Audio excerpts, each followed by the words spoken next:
बोलिए श्री कृष्ण कन्हैया लाल की जय। बोलिए श्री कार्तिक मास की जय। आज कार्तिक मास के 20वें दिन 20वें अध्याय का वर्णन करते हुए नारद जी पृथु महाराज को धर्मदत्त ब्राह्मण और कलहा पिशाचिनी के वृत्तांत के और उनके मध्य जो चर्चा हुई उस प्रसंग को आगे बढ़ाते हुए नारद जी कहते हैं कि कलहा के इस प्रकार के वचनों को सुनकर के धर्मदत्त ब्राह्मण बोले, तीर्थ दान तथा व्रत आदि से तो पाप दूर होते हैं, परंतु प्रेत देह में स्थित तुझ दुखिया का उन पर अधिकार नहीं है। तेरी गलानी को देख करके मेरा मन खेद युक्त हो गया है और उद्धार किए बिना मेरा मन भी सुखी ना होगा।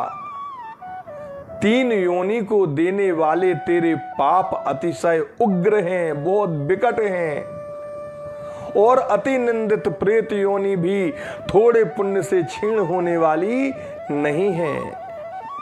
अतएव जन्म से आज तक जो मैंने कार्तिक का व्रत किया है उस पुण्य के आधे भाग से तू उत्तम गति को प्राप्त होगी, क्योंकि यज्ञ दान तीर्थ तथा व्रत के पुण्य से कार्तिक व्रत के पुण्य की समता नहीं हो सकती है। नारद जी बोले, ऐसा कह करके जैसे ही धर्मदत्त ब्राह्मण ने उसे 12 मंत्र सुनाया और तुलसी दलों से मिश्रित जल उस पर छिड़का, तैसे ही वह प्रेत योनि से छूट गई। वह जलती हुई अग्नि के ज्वाला के समान दिव्य रूप धारण करके लक्ष्मी माता के समान सुंदरी हो गई। तब उसने ब्राह्मण को दंडवत प्रणाम किया और हर्ष से गदगद वाणी से बोली, कलहा कहती है, हे ब्राह्मणों में श्रेष्ठ, मैं तुम्हारे प्रसाद से नरक से छूट गई हूं। पाप के प्रवाह में डूबी हुई मेरे लिए तुम नौका लेकर के आए हो। नारद जी बोले, उस ब्राह्मण से ऐसी कहती हुई उस कलहा ने प्रकाशमान तथा विष्णु जैसे स्वरूप वाले गणों से युक्त एक विमान को आता हुआ देखा। उस कलहा को पुण्यशील और सुशील नाम वाले द्वारपालों ने उत्तम विमान में बैठाया। उस समय उस विमान को धर्मदत्त ने विस्मय सहित देख करके उन गणों को विष्णु का रूप मान करके पृथ्वी पर दंडवत प्रणाम किया और पुण्यशील तथा सुशील नाम के दोनों विष्णु के गणों ने प्रणाम करते हुए ब्राह्मण को उठा के उसकी प्रशंसा की और उससे धर्मयुक्त वचनों को कहा।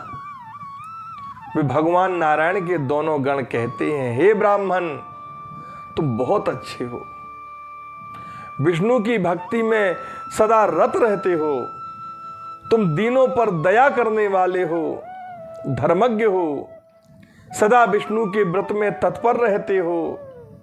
बालकपन से आज तक तुमने जो कार्तिक का व्रत किया था उसका आधा फल देने से कलहा के 100 जन्मों के संचित पाप नष्ट हो गए। इसके पूर्व जन्म के पाप तो स्नान से ही दूर हो गए और हरि का जागरण आदि जो तुमने किया है उसके फल से यह विमान आया है। हे साधु, यह नाना प्रकार के भोगों से युक्त वैकुंठ को जा रही है और जो कार्तिक में तुमने दीपदान किया है उसके पुण्य से उसे यह तेजो स्वरूप रूप प्राप्त हुआ है। कार्तिक व्रत में किए हुए तुलसी आदि के पूजन का जो तुमने इसको पुण्य दिया है उससे यह विष्णु भगवान के समीप जाने की अधिकारिणी हुई है। और हे कृपानिधे, इस जन्म के अंत में स्त्रियों समेत तुम भी हमारे नारायण भगवान के परम पद को अर्थात विष्णु लोक को जाओगे और विष्णु के वैकुंठ भवन में भगवान के समीप सस्वरूपता मुक्ति को प्राप्त होगे। हे ब्राह्मण, वे धन्य हैं और वे कृतकृत्य हैं और उन्हीं का जन्म सफल है। जिन्होंने भक्ति से तुम्हारी भांति विष्णु भगवान की पूजा की है, भली भांति पूजित विष्णु मनुष्यों को कौन सा फल प्रदान नहीं करते। जिन्होंने उत्तानपाद के पुत्र ध्रुव जी महाराज को निश्चल स्थान प्रदान किया और जिन भगवान के नाम स्मरण से ही मनुष्य सदगति अर्थात उत्तम गति को प्राप्त होते हैं। ग्राह के द्वारा पकड़ा गया गजेंद्र जिन भगवान के नाम स्मरण मात्र से विमुक्त हो गया, उनके समीप जा पहुंचा और जय नाम का गण कहलाया। तुमने उन्हीं भगवान विष्णु का ध्यान पूजन किया है, इसीलिए तुम भी कई हजार वर्ष तक दोनों स्त्रियों समेत संसार में भोग करके उनकी समीपता को प्राप्त करोगे। तदनंतर जब तुम्हारे पुण्य क्षीण हो जाएंगे, तब पृथ्वी पर आकर के सूर्य वंश में उत्पन्न होकर के एक प्रसिद्ध राजा होगे, तुम्हारा नाम दशरथ होगा। वहां भी तुम दोनों स्त्रियों से युक्त होगे और तीसरी कलहा भी साथ में रहेगी, क्योंकि वह भी तुम्हारे आधे पुण्य की अधिकारिणी है। इस तरह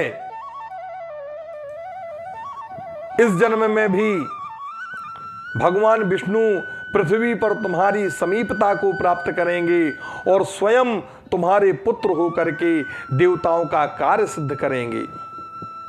विष्णु को प्रसन्न करने वाले तुम्हारे इस कार्तिक व्रत से बढ़कर न तो कोई यज्ञ है, न कोई दान है, न कोई तीर्थ है, और यह कार्तिक का व्रत यज्ञ आदि सब सत्कर्मों में श्रेष्ठ है। हे विप्रेंद्र, तुम धन्य हो, इसी से तुम्हारे द्वारा भगवान को प्रसन्न करने वाला यह व्रत संपन्न हुआ और इस व्रत के आधे भाग के फल को प्राप्त करके कलहा हमारे साथ भगवान के समीप जा रही है। इति श्री पद्म पुराणे कार्तिक माहात्म्ये 20तमोऽध्यायः। बोलिए कृष्ण कन्हैया लाल की जय, बोलिए कार्तिक मास की जय।